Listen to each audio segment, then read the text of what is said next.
Hey, this is Susan Velez from SusanVelez.com, and I'm going to be installing WordPress right before your eyes so that way I can hold your hand and walk you through the whole system from start to end. Now, before I get started, what I'd like for you to do is go ahead and hit that subscribe button right below the video so that way whenever I put out any more tutorials that are going to help you grow or start your blog, then you'll be notified by email. So let's get started.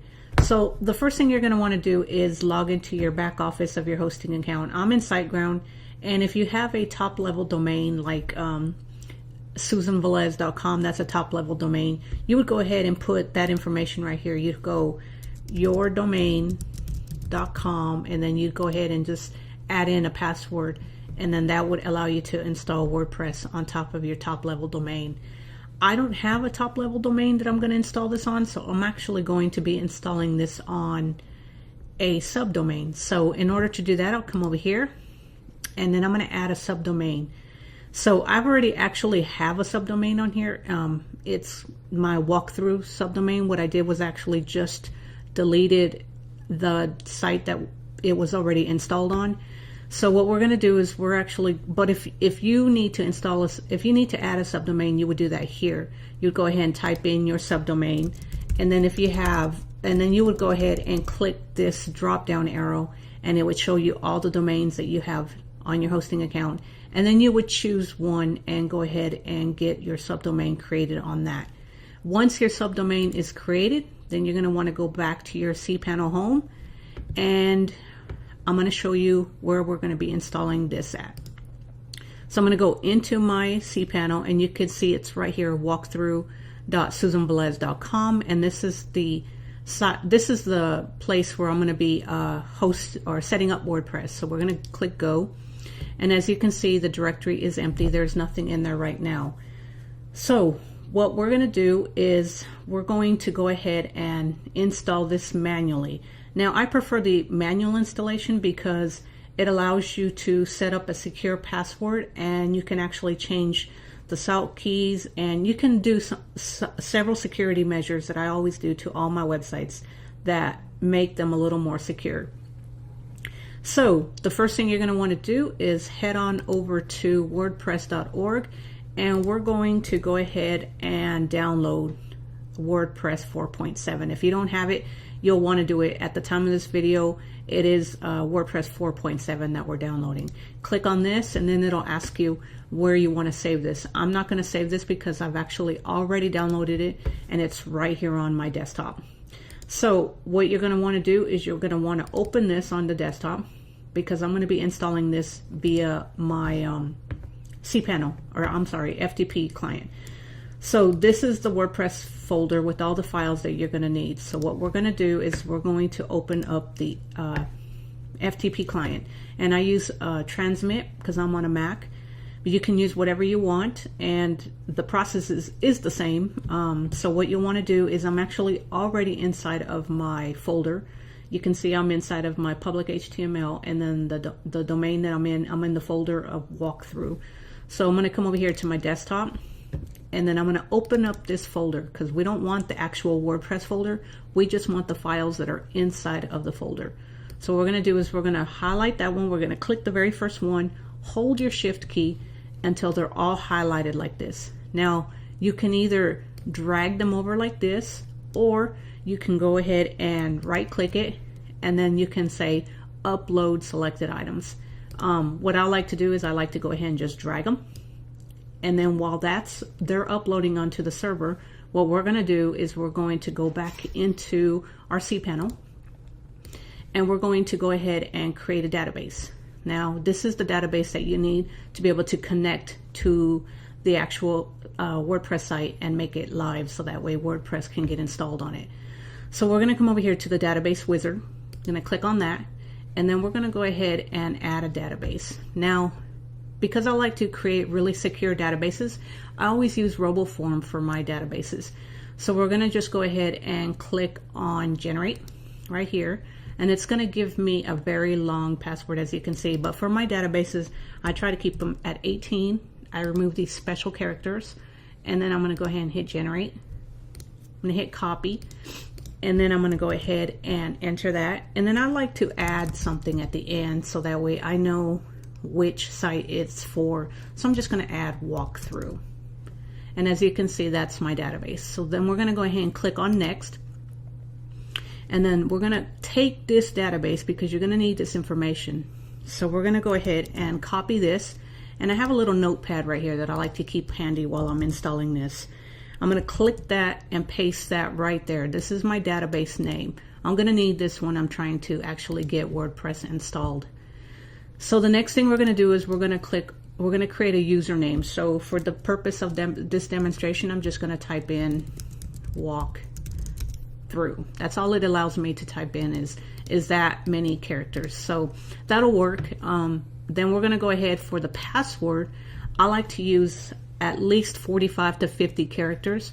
And for the actual password, you can use these special characters right here.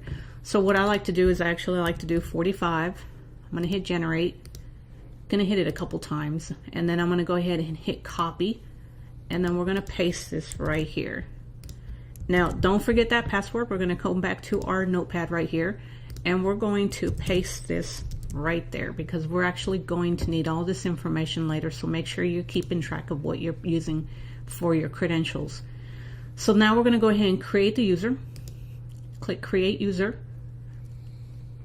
All right, create user. No, we don't want to save that. And we're going to go ahead and take this user. We're going to highlight it and copy it. And we're going to go back to that notepad. And then we're going to paste that right there. So the next thing we need to do is we need to add privileges for this database in order for it to be able to connect to WordPress and set up the site. So what most people do is they actually click on all privileges.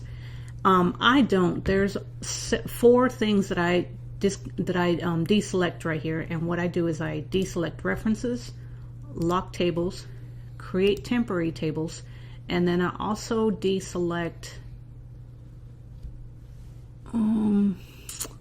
drop.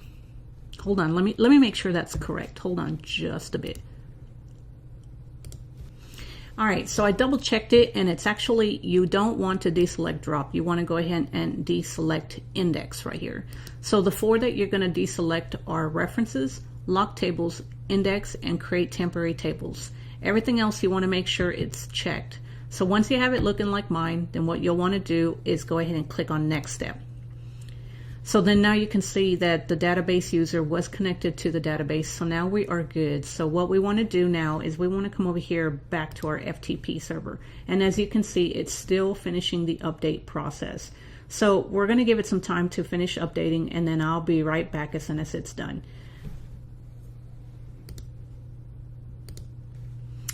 All right, so as you can see, the process of the files have been uploaded and everything looks good. Everything is inside of that folder. So now if you don't have a text editor, you can actually edit your information right here that you're going to need to do. But if you don't have a text editor, then what you'll want to do is you'll want to come over here, and we're going to refresh this so that we can see the files.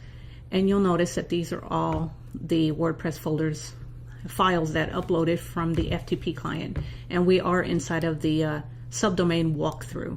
So now you have 2 options. You can actually use your text editor and edit it from inside of your FTP, or you can edit it from inside of your hosting account. For the sake of this purpose of this video, I'm actually going to do it from inside of my hosting account because I think that it will make it easier for you guys, for those who don't have or know how to use a text editor. So we're going to go ahead and minimize the FTP client because I'm done using that right now. So what we want to do is we want to come over here, and the first file that you're going to want to look for is your WordPress config file right here. And you're going to be inside of the public HTML folder. You're going to go into the public HTML folder and look for the folder that you installed your WordPress site on. If you didn't install it on a subdomain like I did, then you're just going to see the public HTML folder, or you'll be just inside of the public HTML folder. You won't have this other folder right here. This is my subdomain. So what you'll want to do is you'll want to click on this WordPress config file, and what we're going to do is we're going to rename this. So we're going to click on it, right click, and you'll see right here it says rename file. So we're going to go ahead and do that. So what we're going to do is we're just going to put our cursor right here, and we're going to backspace until we get rid of that sample. So now you want to rename it, and now it's called WordPress config.php, which is what we want. So now what we're going to do is we're going to click on this, right click on it again, and we're going to go code edit. So we're going to edit the code, and then it's going to open up this information right here. So now, as you can see, the only section that we're going to be dealing with is this section right here up to password. We're going to add salt keys right here, and then we're going to go ahead and change this table prefix. So let's get busy. So the first thing is you'll see that it says define database name. Well, that's where this little notepad comes in handy right here.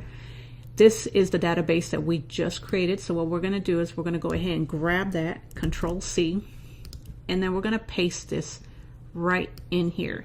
So you want to make sure that you highlight right in between these quotes, but do not delete the quotes, because if you do, your WordPress site is not going to be installed correctly. So we're going to go ahead and highlight that, backspace, and then Control V to paste our database name in there. We're going to do the same thing for the user and the password. So I'm going to grab the user, and then I'm going to go ahead and paste it right here where it says database user, and then we're going to go ahead and grab the password. Now, for the sake of this purpose of the video, I'm showing you the password, but I'm going to actually delete this installation right after the video. You don't ever want anybody to see your database information. This is something that you definitely want to keep private. So as you can see, I've set up everything, the database name, database user, and database password. Now right here, what says you can change these to different unique phrases. This is something you definitely want to do, because these salt keys actually, they invalidate all existing cookies. That means if somebody has your password, then you can actually log people out by changing these unique salt keys. Now, in order to do that, what we want to do is, you'll see that the link is right here. You grab this right here where it says HTTPS, highlight that, copy it, and then we're going to open up a new window, and you can see these are the salt keys. So what I like to do is I like to just refresh them a couple times, and then I go ahead and highlight all these, Control C to copy, and then we're going to grab this right here, highlight all this, and we're going to just go ahead, Control V, and paste those salt keys right there. Now, one more thing that I like to change on all my WordPress sites is you will see that right here it says table prefix. And you'll see that WP underscore is the table prefix that WordPress comes with. And it's actually also very common for hackers to know that you're running WordPress, and to it makes it easier for people to hack it. So what we're going to do is we're going to go ahead and just change this, and I'm just going to call it walkthrough. And you can name it whatever you want as long as you leave it in between these quotes, and then you always want to have this underscore right behind it. You need that underscore, so leave that underscore. Once that's done, then we're going to click save, and all our changes have been saved. So now I'm going to close some of these windows, and then I'm going to go ahead and install WordPress. So in order to install WordPress, what you want to do is you're going to want to go to that domain that you just installed, or you just set up the WordPress files and change the database for. So mine is on walkthrough.susanvelez.com/WordPress admin/install.php. And then you should see this. If everything comes out correctly, you'll see this WordPress installation page. So what you'll want to do is you'll want to just pick your language of choice, and mine's going to be English, so you'll want to just hit continue. And then right here, what you want to do is you want to give it a site title as well as a username. And the site title is, you want to make sure that it's a keyword rich title. The great thing is that you can always change this later. So for this demonstration, I'm just going to put Susan Velez demonstration demo. All right, so username. You don't ever want to use admin right here. That is like a big no-no, because it could make it easier for hackers to hack your site. What I like to do is, once again, I go to RoboForm, and then I'm going to go ahead and go to my logins, not my logins, my generator, sorry. And then we're going to go ahead and I like to give it at least 30 characters, and then remove this funky character. It's not going to allow you to add these funky characters when you set up the username. So we're going to go ahead and just hit generate a couple times, copy this, and then we're going to go ahead and paste this right here. Now, if you look down here, it'll say usernames can have only alphabetical characters, spaces, underscores, hyphens, periods, and the @ symbol. So what I like to do is I like to enter one of each. So what we're going to, I don't do the spaces. I ignore the spaces. I don't do that. So what we're going to do is we're going to just go ahead and enter an underscore. I'm going to take it, put the cursor right here. We're going to do a hyphen, and we're going to move over a couple. We're going to do a period, and then we're going to move over just a tad bit, and we're going to do the @ symbol. All right, so that is our username, and as you can see, it's a very, very strong username. So what I'm going to do is I'm actually just going to delete these because I don't need this anymore, because we've already got these set up. You can save that information if you choose to, but for the demonstration of this video, I'm not going to. But I always do save my database information just so I know. So what we're going to do is we're going to say this is my username for my login, because we're going to need this information, and you want to make sure that you have it. So password. So now we're going to come down here, and you can see that it gives you a password. You can actually choose this password if you choose, but what I like to do is, again, I like to go to RoboForm, and this time I'll give it a 55 character, and I'll enter the special characters, and then I hit generate. Then I'm going to copy this, and then I'm going to come back over here and enter this password. So save it for when you need it to log in. All right, so then I'm going to just do away with the one that they suggest, and then I'm going to add mine. And as you can see, it says it's strong. Now, for the sake of this illustration, I'm actually just going to use a generic email. It really doesn't matter because I'm going to be tearing this website installation down anyway. So we're just going to go admin@gmail.com. And then what I like to do is when I install my installations and I'm getting my blog or my website ready to get out to the world, I actually discourage the search engines from indexing this website. I don't want it indexed right now. I will tell it when I'm ready to index it, because it's not ready to go live right now. I'm actually just setting it up. So once you have it looking like mine, or however you choose yours, then we're going to install WordPress. Now, a quick thing about this username. When you set this up, this cannot be changed later on. So you want to make sure that you choose something that's going to be very hard for somebody to guess, so that they can't crack your website real easy. So once you have everything all set up, click install.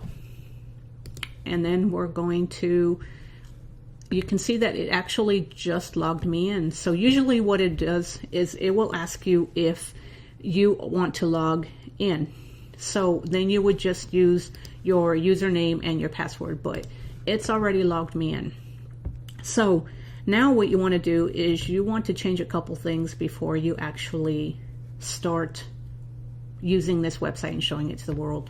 So the first thing is, you'll see right here it says howdy, and then it's got your very, very long admin password or your admin username that you just created that is ridiculously crazy. You definitely don't want your posts or your pages to show this admin username. That admin username is something that you need to keep secret.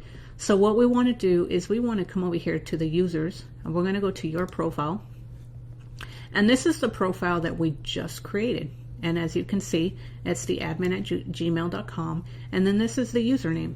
So you can see that it says usernames cannot be changed. So what we want to do is we want to create a display name, so that way whenever we post content on our websites, it's going to have our display name, not our admin name. So what we want to do is we're just going to go Susan Velez demo. You can use whatever whatever display name you want, but this is the one for this tutorial. I'm just going to use this. Now, you'll have to have a first name and a last name. And then what you can do right now, it says, come down here where it says display name publicly as, and then you can see that you can display it as whatever you want. I like to display it, let's just say I want to display it as Susan Blez demo. So now every time I post content on this site, or when I change this, it's no longer going to show my ridiculously long admin username. So now we're just going to hit save, update profile, and then as you can see now it says howdy Susan Blez demo, and then my user admin name, this really long admin name, is no longer shown to the public. So that is how you install WordPress manually, and I hope that you found this tutorial very helpful, and if so, don't forget to give it a thumbs up, subscribe to my YouTube channel, and I look forward to talking to you and helping you with growing your website. So have a great day, and I'll talk to you later.